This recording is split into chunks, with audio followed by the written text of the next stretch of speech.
कि जिसका मन वश में नहीं, जिसकी इंद्रियां वश में नहीं, उसके लिए योग प्राप्त होना कठिन, अर्थात भगवत प्राप्ति होना कठिन है।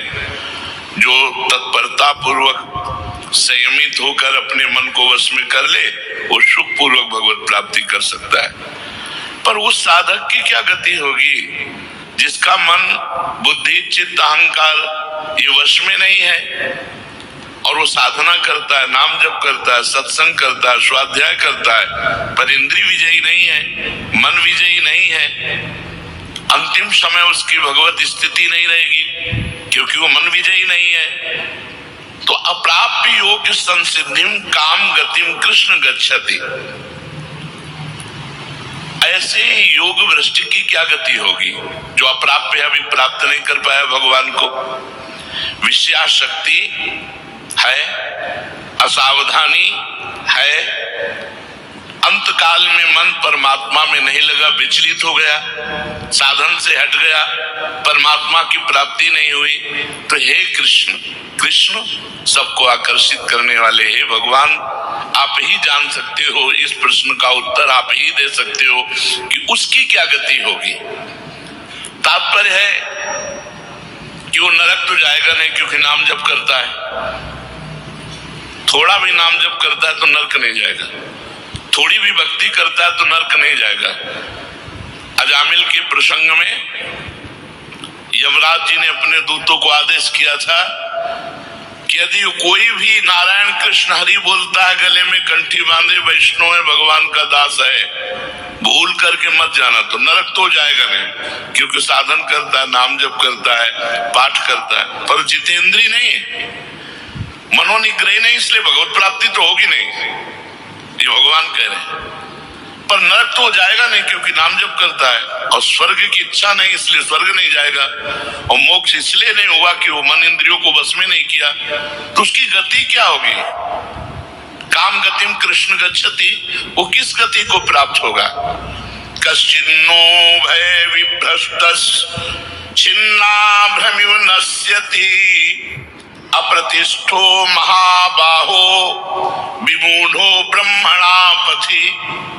हे महाबाहु, हे अजान बाहु, संसार के आश्रय से तो रहित है और परमात्मा के मार्ग में भ्रष्ट हो गया है, परमात्मा को प्राप्त नहीं कर पाया और संसार के मार्ग को छोड़ दिया है, दोनों ओर से भ्रष्ट हुआ, उसकी क्या गति होगी?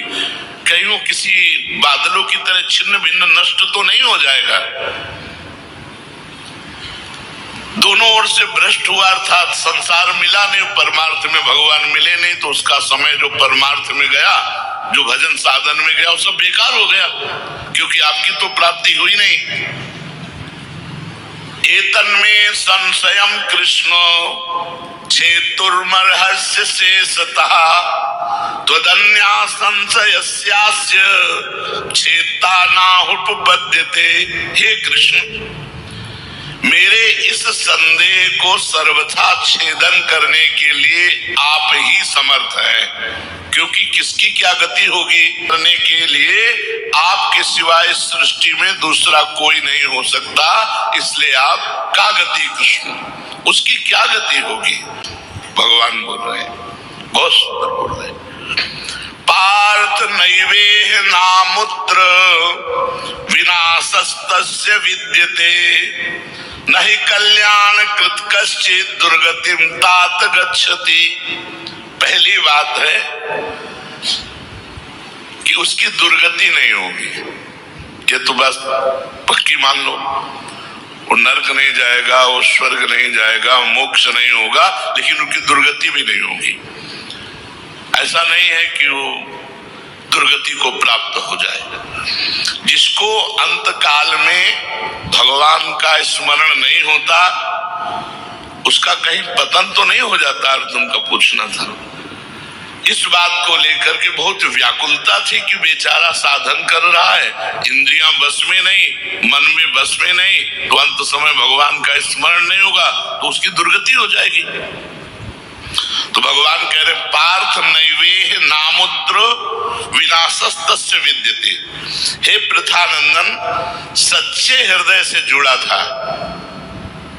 भगवान जुड़ना देखते, रहत न प्रभु चित चूक किए की, करत सुरत सहबार ही की। भगवान उसकी क्रियाओं को नहीं देखते, उसके चित्त को देखा, हृदय की बात देखी। वो भगवान से जुड़ना चाहता है, वो भगवान को प्यार करना चाहता है, वो भगवान से मिलना चाहता है, पर इंद्रियां वश में ना होने के कारण, मन वश में ना होने के कारण बार बार वो विषयों में फिसल जाता है, बार बार भोगों में पतित हो जाता है। तो भगवान उसका पतित होना नहीं देखते, भगवान उसका चित्त से जुड़ना देखते हैं। रहत न प्रभु चित्त चूक किए की, करत सुरत सहबार हिए की। हृदय की बात देखते, सच्चे हृदय से भगवान में जुड़ना चाहता था। अब उसका पतन नहीं हो सकता, मरने के बाद भी पतन नहीं हो सकता। जितनी उसकी स्थिति भजन में बन गई है, उसके नीचे वो गिर ही नहीं सकता। बहुत बढ़िया बात है। हमारा अगर 100 नाम जप हो गया है तो 101 से चलेगा, अगले जन्म में 99 से नहीं चलेगा। जिसकी जितनी भजन में स्थिति हो गई है, उससे वो नीचे वो नहीं गिर सकता। देखो, पहली बात तो दुर्गति हो नहीं सकती, नरक जाना नहीं है, स्वर्ग जाना नहीं है, दुर्गति होनी नहीं है। आगे भगवान बताएंगे उसकी गति क्या होगी। उसकी साधना जितनी है वो कभी नष्ट नहीं हो सकती। चाहे जितना बड़ा पाप बन जाए, उस पाप का उसे दंड भोगना पड़ेगा, लेकिन उसकी साधना नष्ट नहीं होगी। ये इस मार्ग का बहुत बड़ा सपोर्ट है कि मानो हम दिन भर भजन किया, हमसे शाम के गलती हो गई तो बोले दिन भर का भजन नष्ट हो गया। नहीं, आपका भजन दिन भर का वो है, और जो आपकी गलती हुई वो अलग है। गलती का आपको प्रायश्चित या दंड भोगना पड़ेगा, और भजन आपका सुरक्षित है, वो नीचे नहीं गिरेगा, उसकी साधन सामग्री नष्ट नहीं होगी। ये बहुत हृदय को शीतलता पहुंच। हमने जो नाम जप किया वो हमारा सुरक्षित है, नाम जप वो कभी नष्ट नहीं होगा। उसका पारमार्थिक उद्देश्य भी नहीं बदलेगा। उसने उद्देश्य बनाया भगवत प्राप्ति, वो उद्देश्य भी उसका नहीं बदलेगा। हाँ, कितने जन्म लगेंगे ये उसका प्रयास होगा, प्रयत्न होगा। वो जन्मता मरता रह सकता है, ना भजन उसका नष्ट होगा, कम होगा, ना उद्देश्य उसका बदलेगा, वो लगेगा भजन। भक्ति बीज पलटे नहीं, जो जुग जाए अनंत, ऊंच नीच कुल उपजय होए संत को संत। वो कभी ऐसा नहीं हो सकता कि इतना भजनानंदी अब भ्रष्ट हो गया तो वो पतित हो गया, नीच और दुर्गति, अरे सब बेकार, कुछ नहीं। जो गलती हुई उसका दंड मिलेगा, और जहां से वो भजन कर रहा है वहीं से उसकी भजन की स्थिति आगे बढ़ेगी।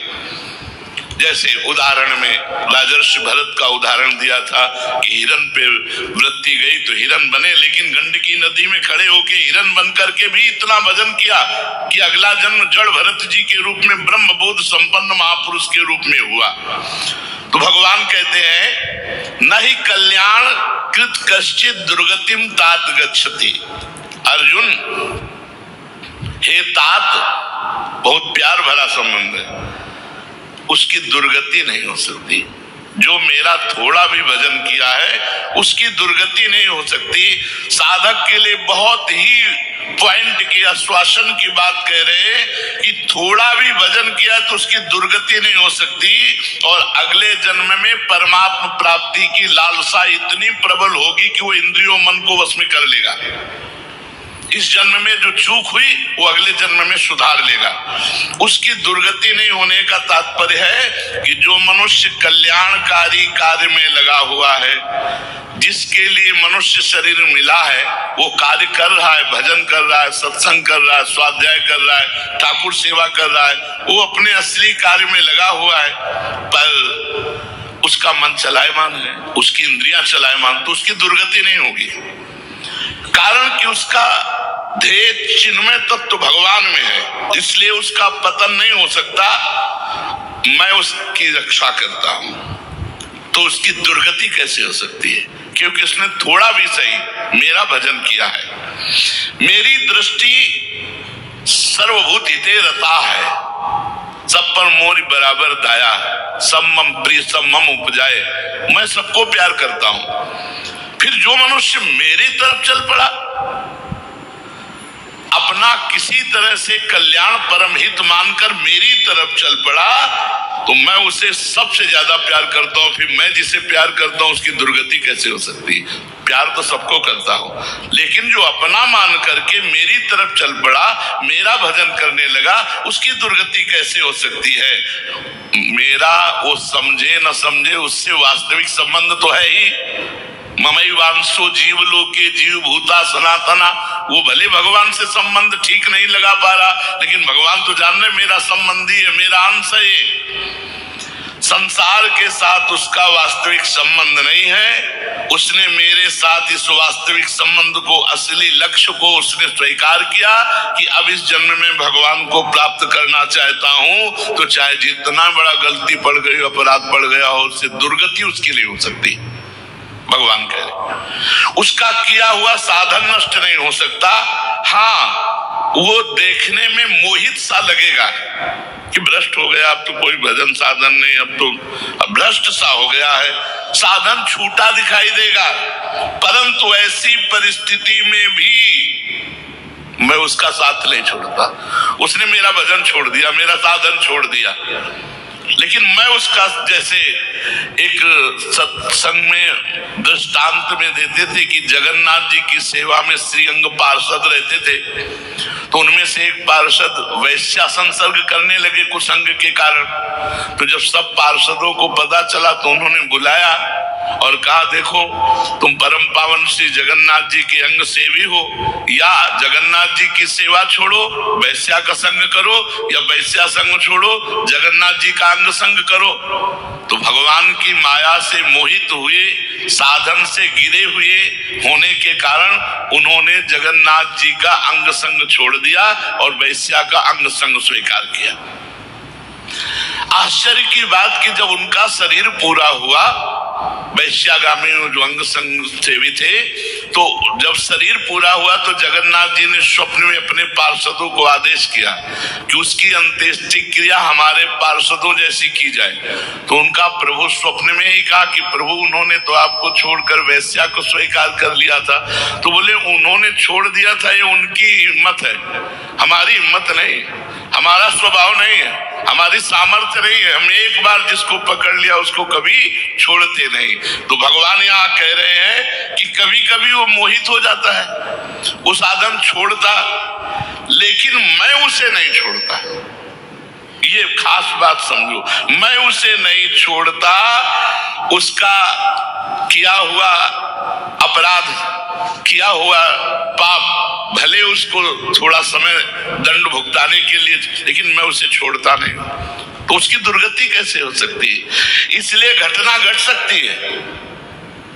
ये तो भगवान कह रहे मनमानी मत करना, कह रहे घटना घट सकती है। आपने अपराध किया, आपको पाप का दंड मिल सकता है, लेकिन मैं उसके अंदर ऐसी व्याकुलता पैदा करूंगा कि वो सब प्रपंच छोड़कर दौड़कर मेरी तरफ भाग पड़ेगा, क्योंकि मैं उसे नहीं छोड़ता।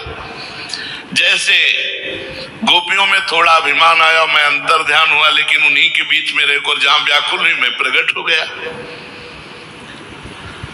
तो भगवान कह रहे हैं कि एक बार जिसके भीतर थोड़ी भी साधना चल पड़ी,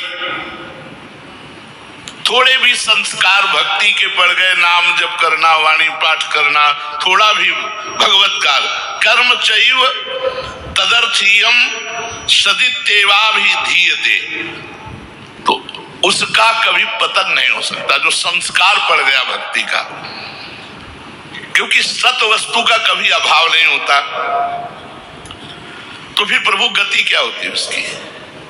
तो भगवान कह रहे प्राप्य पुण्य कृताम लोका नुषित्वा शाश्वती समाः शुचीनाम श्रीमताम गेहे योग भ्रष्टो भी जायते।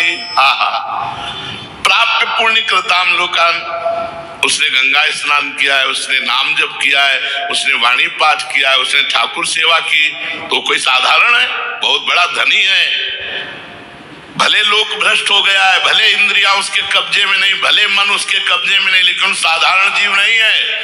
वो भगवान का जन है। उसने नाम जप किया है, वाणी पाठ किया है, ठाकुर सेवा की, धामवास किया, तीर्थ अवगान किया, प्राप्य पुण्य कृताम लोकान।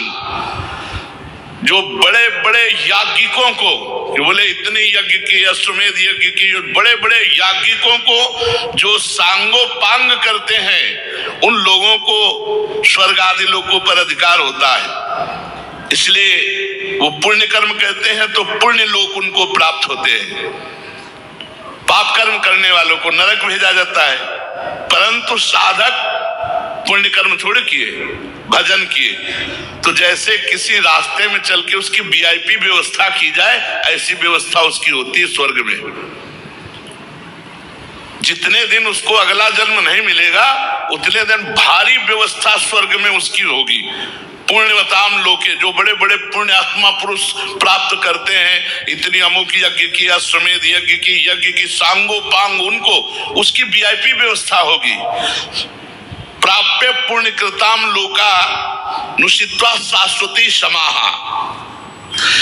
उसको शुभ कर्म का परिश्रम, बड़े बड़े परिश्रम करके जो स्वर्ग आदि के भोग प्राप्त करते हैं, उसे न प्रार्थना करनी पड़ी है, न शुभ कर्म करना पड़ा है, न यज्ञ आदि कर्मों का सांगोपांग अनुष्ठान करना पड़ा है। उसकी ना स्वर्ग की चाह है, वो उसकी व्यवस्था होगी। शरीर छूटते ही दिव्य लोक में जाकर के दिव्य भोगों की व्यवस्था, क्योंकि मन चंचल था ना, इंद्रियां चंचल थी ना, मृत्यु लोक के भोगों ले भोग, स्वर्ग के भोग। सुंदर जितने भोग हैं उन सब की बाहुल्यता, वहां भोगों की जो वासना बनी थी उसके अनुसार भोग। मान लो स्त्री की द्वेष से एक अप्सरा, दुनिया का सब वैभव स्वर्ग में विराजमान है, त्रिभुवन में खूब भोगने के लिए सब एकत्रित कर दिया। क्योंकि भजनानंदी कोई साधारण थोड़ी है, उसकी वीआईपी व्यवस्था हुई। अब अंत समय से साधन में विचलित मना हो जाने के कारण जो बड़े बड़े परिश्रमों से, पुण्यों से प्राप्त होता है, वो ऐसे स्वाभाविक रूप से रास्ते में प्राप्त हो रहा है। ये उसकी गति नहीं है, ये अयाचिक वृत्ति से उसकी वीआईपी व्यवस्था है कि अब ले जा रहे हैं तो रास्ते में ऐसे थोड़ी कि कोड़ा मारते, पानी भी नहीं पिया रहे, धूप में ले जा, नहीं, सीधे उसको आनंद पूर्वक स्वर्ग आदि लोगों की दिव्य भोग वृत्तियां, जिन भोगों के लिए वो विचलित रहा है मनुष्य साधना करते समय, वो सारे भोग उसको वहां प्राप्त होंगे। वहां रहने पर इतना भोग दिलाया जाता है कि उसकी अरुचि हो जाती है स्वर्ग के भोगों से। मर्तलोक में आके दोबारा फंसेगा क्या? स्वर्ग के भोगों से अरुचि हो जाती है। जहां आसक्ति रही है वो भोग ही भोग उसको व्यवस्था कर दी जाती है, घृणा हो जाती है उसको स्वर्ग में ही भोगों से। इतनी वीआईपी व्यवस्था, क्योंकि अंदर से तो भजन था, उद्देश्य भगवान की प्राप्ति का था, तो स्वर्ग आदि के भोग भोगने पर उसे घृणा हो जाती है। वो अपनी वासना जो अंदर थी, जिनके कारण इंद्रियों मन को जीत नहीं पाया, वो देख लेता है, अरे अब ये तो मर्त्य लोक के भोग है, स्वर्ग के भोग, उसको वहां उसके अंदर घृणा हो जाती है। उसित्वा शाश्वती समा, फिर उसे और ऊंचे लोकों में, अगर समय है अभी, तप लोक, जन लोक, महालोक, ब्रह्म लोक, ऐसे महान लोकों में उसे ऊंचे के लोकों में भेजा जाता है। और वहां भी इसलिए भेजा जाता है कि यहाँ के स्वर्ग के भोगों से रुचि, अब यहाँ के ब्रह्म लोक के भोग देख ले। भजन का फल है ब्रह्मादिक के भोग सब विषम लागत ताई, नारायण ब्रज चंद की लगन लगी है जाई। जब ठाकुर जी से मिलने की चाह लग जाती तो यही इसी शरीर में ब्रह्मादिक के भोगों से भी वैराग्य हो जाता है। भोग भोगने के उद्देश्य से नहीं, क्योंकि जो भोग भोगने के उद्देश्य से जाते हैं उनके पुण्य क्षीण होने पर फिर वो लौटकर मृत्यु लोक में आते हैं, इसलिए वो सीमित वर्षों तक स्वर्ग लोक आदि में रहते हैं। परंतु जिसका उद्देश्य भोग नहीं भजन था, और योग भ्रष्ट हो गया है सूक्ष्म वासना के कारण, तो स्वर्ग आदि लोकों में जाएगा, उसका भजन नहीं क्षीण होगा। जैसे पुण्य आत्मा स्वर्ग गया, भोग भोगा, तो उसका पुण्य क्षीण होगा, लेकिन इसका नहीं, इसका तो स्टॉक है, ये तो भागवतिक व्यवस्था है उसकी, ये ब्याज की व्यवस्था है। मूल तो ऐसे साधन संपत्ति है। देख लो, कोई घाटे का सौदा नहीं, वीआईपी व्यवस्था होगी। मरने के भी बाद अगर चूक हो गई तो, और चूक ना हुई तो सीधे निकुंज चलना है। वैसे यहाँ चूक हो जाए तो भी निकुंज जाना है, क्योंकि वृंदावन धाम है ना। अगर यहाँ शरीर छूटेगा तो यहाँ स्वर्ग थोड़ी ले जाएंगे, देवताओं का प्रवेश है नहीं, यहाँ तो वृंदा सखी सहचरियों का है। वो बहुत वर्षों तक उसके भोग सुविधा की सीमा नहीं रहती, ऐसी व्यवस्था होती है। अच्छा, जो भोग भोगने के उद्देश्य से ऊंचे लोकों में जाते हैं उनको फिर पतित होना पड़ता है, लेकिन ये योग भ्रष्ट जब ऊंचे लोकों में जाता है तो पतित नहीं होता, उसकी साधन संपत्ति प्रकाशित रहती है ज्यों की त्यों, और उसका सद्भाव जागृत रहता है। सब मिथ्या है, भगवान मिथ्या करवाते करवाते ब्रह्मलोक तक के भोगों का मिथ्या। अब उन सुख भोगों को भोगने के बाद शुचि नाम श्रीमताम गेहे योग भ्रष्टो भी जाते। अब यहां जब प्रकट हुआ, कब उसका जन्म होगा, कोई सीमा रखी जाती है, अरुचि सीमा रखी जाती है। जब तक उसे भोगों में अरुचि नहीं होगी तब तक ऊपर के लोगों को भोगों में उसे रखा जाएगा। नरक वरक तो जाने की बात नहीं, वीआईपी भोग। जब अरुचि हो गई, अरुचि होगी ही, क्योंकि वो भगवान का भजन करता रहा है। वो ऐसा नहीं कि अब विश्राम मान ले कि अब अप्सरा मिल गई, विमान मिल गया, स्वर्ग मिल गया, अब यही नहीं। उसकी यात्रा नहीं रुकेगी, उसका भजन उसको कछुटेगा, उसके अंदर जलन पैदा होगी, अशांति हो जाएगी। ये सब भोग नहीं चाहिए, मुझे भगवान चाहिए, चलो ब्रह्मलोक। वहां भी ये नहीं चाहिए। तो अब शुचि नाम श्रीमताम गेहे योग भ्रष्टो भी जायते। अब योग भ्रष्ट जब मृत्यु लोक में लौटा तो जगत पूज्य घर में पैदा हुआ, जगत पूज्य घर में श्रीमान, सारा संसार जिसे झुके ऐसे घरों में पैदा, उच्च कुल, भक्त संपन्न। श्रीमान का मतलब होता है, एक लौकिक शब्द होता है वैभव संपन्न, लेकिन भागवतिक वैभव संपन्न महापुरुषों के घर में उसका जन्म होता है। और लौटने का कारण जो है, उस कारण को भगवान जानते हैं, उसकी बहुतायत कर देते हैं। स्वर्ग भोगा, ब्रह्मलोक के भोग भोगे, और यहाँ सारे भोग उसके दे दे, ये ले, अरे भगवान का दास है कोई और, ये ले, ऐसे घर में पैदा किया। अब उसकी जो साधन संपत्ति उसको खोल देते हैं, अभी तक बंद रखा, हानि नहीं हो सकती। अब जो ही जन्म हुआ, जैसे अपने लोग अब जो ही स्कूल जाते, स्कूल से पढ़ के आते, लगता है माँ नहीं टिकेगी, पिता नहीं टिकेंगे, सब मरेंगे, तो मेरा साथी कौन है, मेरे जीवन का लक्ष्य क्या है, क्या यही उद्देश्य है। बस बैठ जाते एकांत में, और संत जन आते थे, वो श्री राम जय राम जय जय राम, श्री राम जय, कीर्तन कराते थे तो वही याद था, श्री राम जय राम जय जय राम, श्री राम जय राम जय जय राम। बस नाम जप करना निश्चय हो गया। 13 वर्ष के उसको भागो। ये देखो, उत्तम कुल ब्राह्मण के घर में, और पूरे साधु महात्माओं का सानिध्य, और पिता पूरे स्वयं महात्मा नंगे पैर हल जोतते, बड़ी कठिन परिश्रम के द्वारा वो उदर पोषण करते। और संत महात्मा 8-8, 10-10 संत महात्मा दरवाजे पर। बच्चापन से ही क्या बन कि अब मुझे संसार से भाग, किसी ने हमें सिखाया नहीं, भागो संसार से और भगवान की प्राप्ति करो। तो मनुष्य जन्म में जो ही जन्म लिया सो साधन संपत्ति खोल दी गई। अब वो साधन में एकदम चिपक गया, क्योंकि पीछे जहां चूक हुई थी वो ऊपर से नीचे तक सब समुदाय भोगों का देख लिया। अब उसका अंतःकरण साधना से परिपूर्ण होने लगा।